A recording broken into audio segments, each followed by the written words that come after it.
Welcome to the Good, Better, Best roof quote installation video.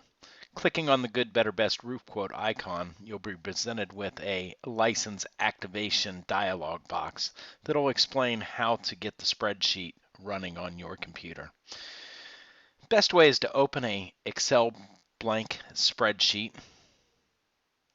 Click in the upper left-hand corner, File, click Options, click Trust Center, click Trust Center Settings, click Trusted Locations, allow trusted locations, click Macro Settings, and enable all macros.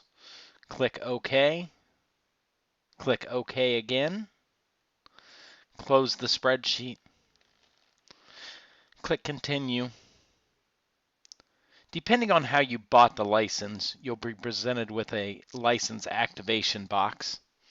Enter in the code or give the code provided to you.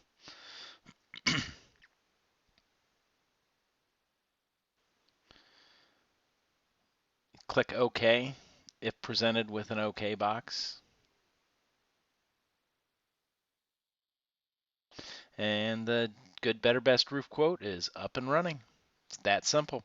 Thanks.